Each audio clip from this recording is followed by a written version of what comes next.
Bienvenidos a Temas de Historia. Volumen 2 del Seprunza. Desde el tema 7, hasta el tema 12. Producido por Ciudadana Key. Con voz de Loquendo. Comenzamos. Tema 7. El mundo en la Edad Moderna. 1. Edad Moderna. Fue un periodo que nos ofrece un conjunto de acontecimientos importantes, tales como, los grandes avances científicos y tecnológicos, grandes descubrimientos geográficos, que permitió el conocimiento de la mayor parte de la superficie terrestre.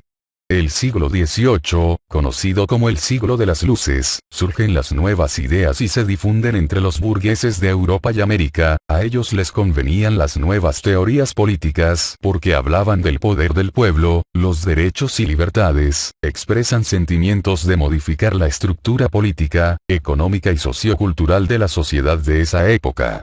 Paralelamente, se va produciendo la industrialización de algunos países europeos, cuyos efectos se pueden apreciar en la historia del siglo XX. Características. El humanismo. Fue una corriente filosófica que afirma la dignidad y valor del individuo para el desarrollo y crecimiento de las sociedades y de los países. Sostiene que la razón es el único medio que tiene el ser humano para llegar a la verdad de las cosas. El Renacimiento. Fue una corriente artística y cultural en todos sus aspectos, que se propone una regresión hacia el arte clásico, para exaltarlo, copiarlo y mejorarlo. Fue como un redescubrimiento de todo el arte greco-latino que hasta nuestros días siguen sorprendiendo. El absolutismo. Fue el sistema de gobierno y régimen político-administrativo en el cual se regían estados europeos en la Edad Moderna y en el que la máxima autoridad la ejerce en forma arbitraria el rey. 2. El antiguo régimen. Conjunto de costumbres e instituciones políticas y económicas existentes en Francia y en Europa hasta fines del siglo XVIII. En ella predomina la sociedad estamental, el absolutismo monárquico y una economía feudal.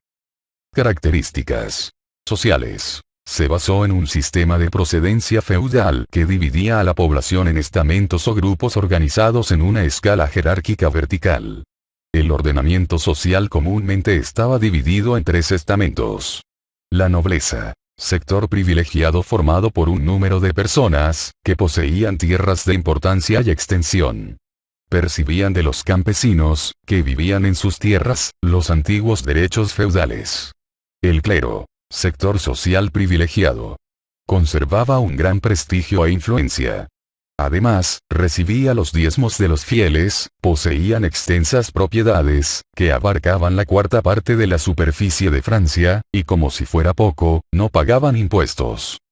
El tercer estado. Se diferenciaban distintas categorías, alguna de las cuales había logrado privilegios.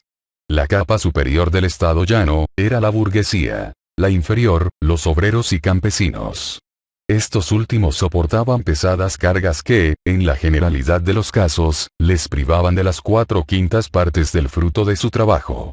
Debían pagar los impuestos al Estado, el diezmo en la iglesia y los derechos feudales al señor.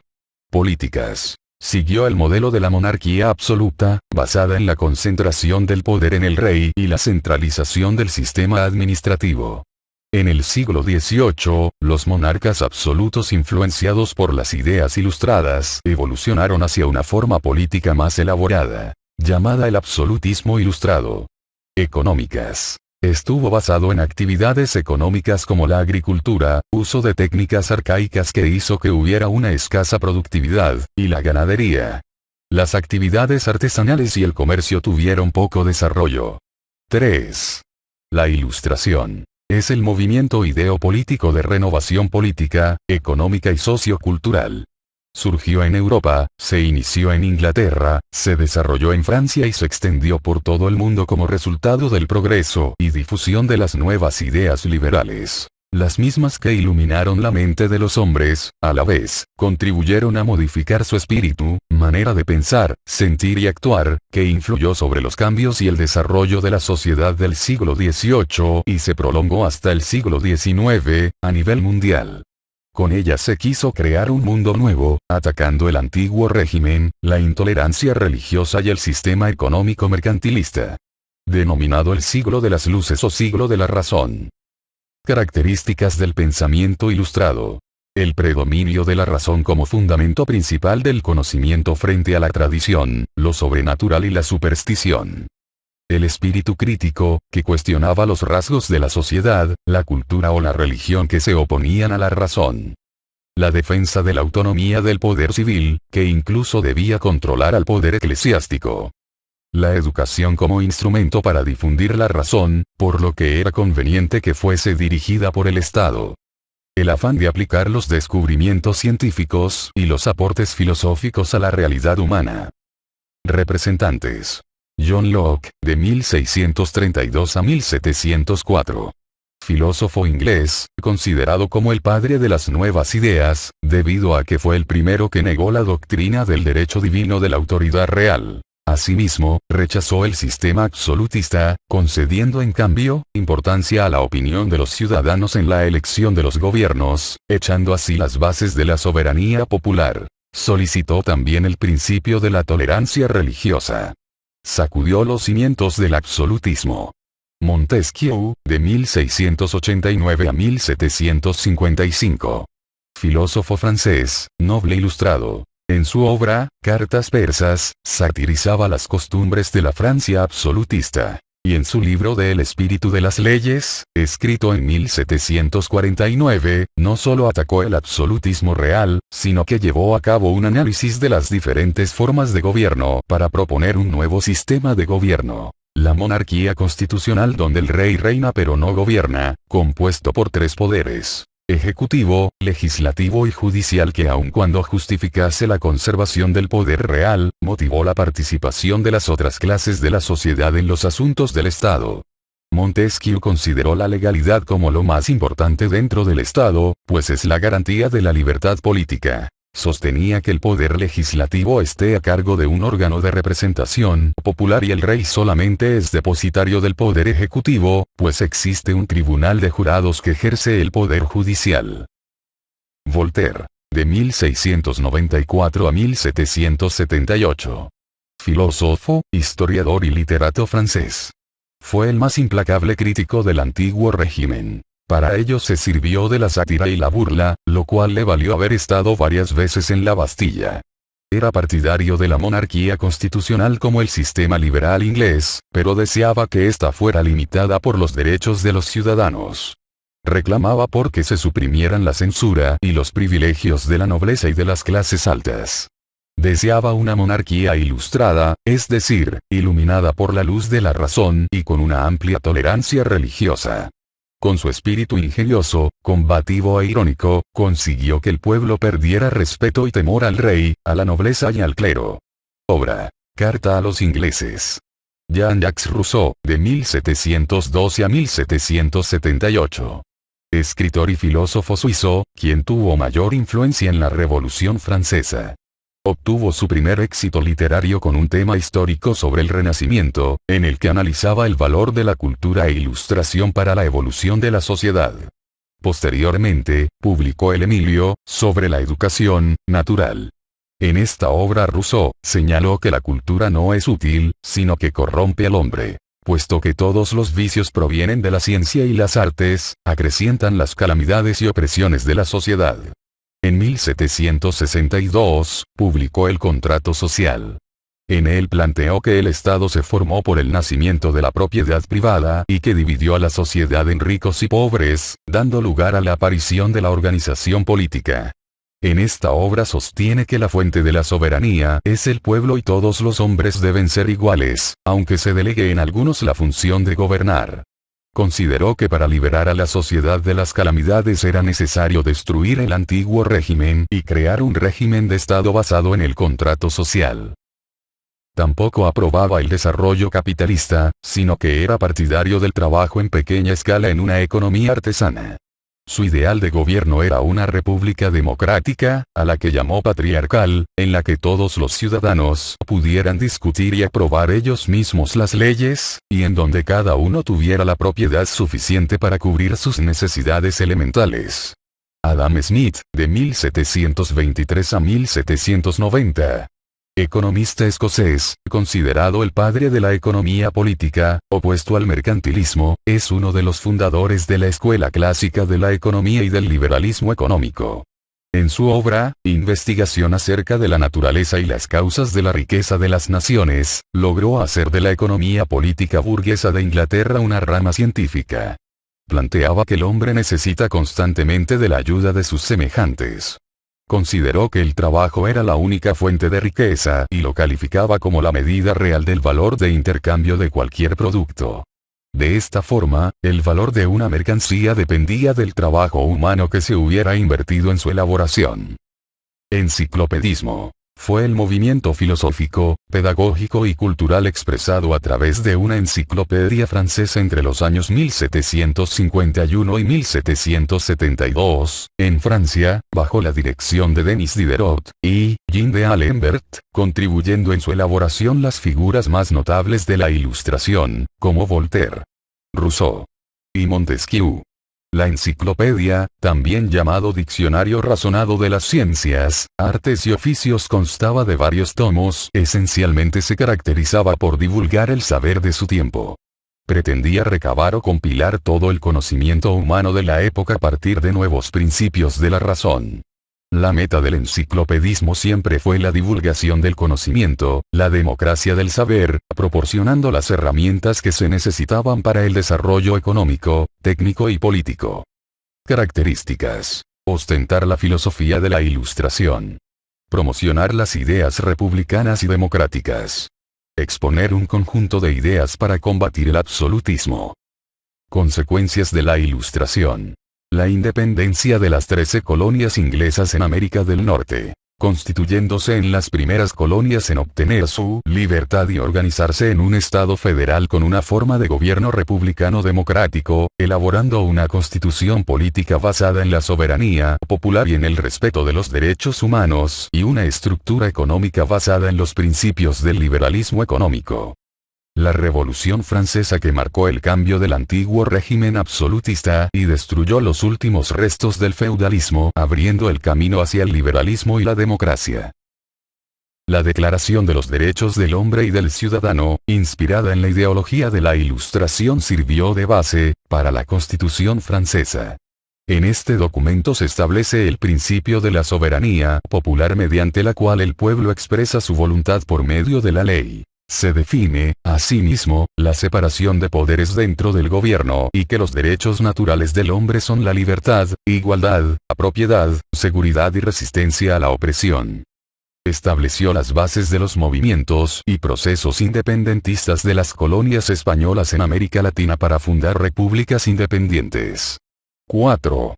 La Revolución Francesa. La Revolución Francesa, de 1789 a 1799, señala una línea divisoria entre dos sistemas sociopolíticos completamente opuestos: el antiguo régimen y el nuevo régimen, este último surgido tras la Revolución, en el que se reconocen muchos de los rasgos que caracterizan a la sociedad capitalista, basada en una economía de mercado. La burguesía, consciente de su papel preponderante en la vida económica, desplazó del poder a la aristocracia y a la monarquía absolutista. Los revolucionarios franceses no solo crearon un nuevo modelo de sociedad y Estado, sino que difundieron un nuevo modo de pensar por la mayor parte del mundo basado en el pensamiento ilustrado, la razón, la ciencia y el conocimiento. Causas económicas. Desde 1760 se produjeron malas cosechas, lo que provocó el alza de los precios y el descontento de los sectores populares.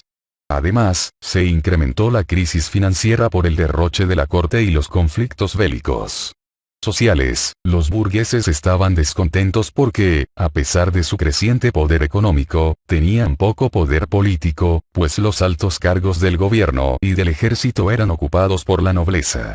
Además, consideraban injusto que solo el tercer estado, al cual pertenecían, pagara impuestos. Ideológicas, la influencia de las ideas liberales e ilustradas hizo que los ciudadanos tomaran conciencia de que el Estado debía respetar sus derechos. Etapas de la Revolución. Fase previa, de 1787 a 1789. Revuelta de los privilegiados. Dada la grave crisis financiera, el rey Luis XVI se vio obligado a llamar al gobierno a dos personajes de reconocida honestidad: Robert-Jacques Turgot, un hombre de ideas liberales que instituyó una política rigurosa en lo referente a los gastos del Estado, resumió su plan en esta frase: ni bancarrota, ni empréstito, ni aumento de impuestos. En 1776, estableció un impuesto que debía ser pagado por todos los dueños de tierras, fuesen o no privilegiados. La nobleza y el clero ocasionaron una revuelta. El rey, por presión de los afectados, lo obligó a renunciar. Para aplacar los ánimos, Luis XVI designó como sucesor de Turgot a Jacques Necker, un banquero ginebrino de sólida fortuna personal y gran reputación como financista. Obtuvo grandes empréstitos que pasajeramente aliviaron la situación financiera. Pero estos remedios resultaron ineficaces, porque simultáneamente, aumentaron los gastos públicos como consecuencia de la guerra que estalló entre Inglaterra y Francia, al apoyar esta última la independencia de las colonias inglesas de América del Norte. Como los privilegiados no deseaban una reforma de fondo, provocaron la caída de Necker. Revolución moderada, de 1789 a 1792. Estados Generales. En 1788, la gravedad de la situación obligó a Luis XVI a llamar nuevamente a Necker, quien sugirió al rey la convocatoria de los Estados Generales, exigida también por el pueblo. Los antagonismos estamentales imposibilitaron la unidad de acción en los Estados Generales, que se reunieron en Versalles el 5 de mayo de 1789. Las delegaciones que representaban a los estamentos privilegiados de la sociedad francesa se enfrentaron inmediatamente a la Cámara, rechazando los nuevos métodos de votación presentados. El objetivo de tales propuestas era conseguir el voto por individuo y no por estamento, con lo que el tercer estado, que disponía del mayor número de representantes, podría controlar los estados generales. Asamblea Nacional. Las discusiones relativas al procedimiento se prolongaron durante 6 semanas, hasta que el grupo dirigido por Emmanuel Joseph Sieyès y el conde de Mirabeau se constituyó en la Asamblea Nacional el 17 de junio de 1789. Este abierto desafío al gobierno monárquico, que había apoyado al clero y la nobleza, fue seguido de la aprobación de una medida que otorgaba únicamente a la Asamblea Nacional el poder de legislar en materia fiscal. Luis XVI se apresuró a privar a la Asamblea de su sala de reuniones como represalia. Esta respondió realizando el 20 de junio el denominado juramento del juego de la pelota, por el que se comprometía a no disolverse hasta que se hubiera redactado una constitución para Francia. En ese momento, las profundas disensiones existentes en los dos estamentos superiores provocaron una ruptura en sus filas, y numerosos representantes del bajo clero y algunos nobles liberales abandonaron sus respectivos estamentos para integrarse en la Asamblea Nacional. Asamblea Constituyente, de 1789 a 1791. El monarca se dirigió en persona a la pretendida Asamblea Nacional, cuyos actos declaró nulos, y sostuvo que los tres estamentos debían sesionar por separado. La Asamblea no acató la indicación. Esto significaba que la monarquía había sido vencida por la Asamblea, pues el poder legal quedaba en manos de ella. El rey se vio obligado a ceder ante la continua oposición a los decretos reales y la predisposición al amotinamiento del propio ejército real. El 27 de junio ordenó a la nobleza y al clero que se unieran a la autoproclamada Asamblea Nacional Constituyente. Luis XVI cedió a las presiones y dio instrucciones para que varios regimientos extranjeros leales se concentraran en París y Versalles. Al mismo tiempo, Necker fue nuevamente destituido. El pueblo de París respondió con la insurrección ante estos actos de provocación y se dieron los siguientes acontecimientos. El asalto a la Bastilla. Los disturbios comenzaron el 12 de julio de 1789, y 2 días después las multitudes asaltaron y tomaron la Bastilla, prisión real que simbolizaba el despotismo de la monarquía. La burguesía parisina, temerosa de que la muchedumbre de la ciudad aprovechara el derrumbamiento del antiguo sistema de gobierno y recurriera a la acción directa, se apresuró a establecer un gobierno provisional local y organizó una milicia popular, denominada oficialmente Guardia Nacional. El estandarte de los Borbones fue sustituido por la escarapela tricolor, azul, blanca y roja, símbolo de los revolucionarios, que pasó a ser la bandera nacional. No tardaron en constituirse en toda Francia gobiernos provisionales locales y unidades de la milicia. El mando de la Guardia Nacional se le entregó al Marqués de Lafayette, héroe de la Guerra de la Independencia estadounidense. La Asamblea Constituyente comenzó su actividad movida por los desórdenes y disturbios que estaban produciéndose en las provincias. A esto se le conoció como el periodo del Gran Miedo. El clero y la nobleza tuvieron que renunciar a sus privilegios en la sesión celebrada durante la noche del 4 de agosto de 1789. La Asamblea aprobó una legislación por la que quedaba abolido el régimen feudal y señorial y se suprimía el diezmo, aunque se otorgaban compensaciones en ciertos casos. En otras leyes se prohibía la venta de cargos públicos y la dispensa tributaria de los estamentos privilegiados. El 26 de agosto de 1789 se da la Declaración de los Derechos del Hombre y del Ciudadano, que fue promulgada por la Asamblea y consta de 17 artículos. Se refieren principalmente a que todos los hombres son iguales, que la soberanía reside en la nación, que los derechos naturales, como la libertad, la igualdad, la propiedad, la seguridad y la resistencia a la opresión no deben ser violados, como tampoco la libertad de pensamiento, creencia entre otros. Promulgación de la Constitución de 1791. Posterior a la Declaración de los Derechos del Hombre y del Ciudadano, se establecen la existencia de tres poderes: legislativo, ejecutivo y judicial. Los delegados formularon los ideales de la revolución, sintetizados más tarde en tres principios: liberté, égalité, fraternité. Libertad, igualdad, fraternidad. Después de 2 años de trabajo para redactar una constitución moderada, para una monarquía constitucional, el rey aceptó la constitución y juró solemnemente acatarla y cumplirla en todos sus detalles. Finalmente, el 30 de septiembre de 1791, los constituyentes declararon terminada su misión, iniciándose el nuevo régimen. Asamblea Legislativa, de 1791 a 1792. A la Asamblea Legislativa le tocó aplicar la Constitución de 1791. La monarquía constitucional no alcanzó a durar un año, pues la inestabilidad interior y el comienzo de las guerras de la Revolución con Europa, provocaron una segunda revolución en agosto de 1792, que acabó con la reyerta y estableció la Primera República. Los mismos revolucionarios estaban divididos. Los constitucionales sostenían la aplicación estricta de la Constitución y el mantenimiento integral de los poderes del rey. Los jacobinos buscaron reformar la Constitución, reduciendo los poderes del rey. Entre los jacobinos se destacó un núcleo de diputados llamados girondinos, que provenían del departamento de la Gironda, y se convirtieron en dirigentes de la Asamblea Legislativa. Los llamados cordeleros o franciscanos, de tendencia republicana, acaudillados por Danton, joven abogado de gran popularidad, y por el periodista Marat, carecían de influencia en la asamblea, pero la tenían entre el pueblo de París. El grupo girondino desarrolló una política cada vez más violenta contra Luis XVI. Para desenmascarar al rey, y con la ilusión de extender por Europa los principios revolucionarios, los girondinos propiciaron la guerra, convencidos de que con ella unificarían a los patriotas frente a enemigos comunes.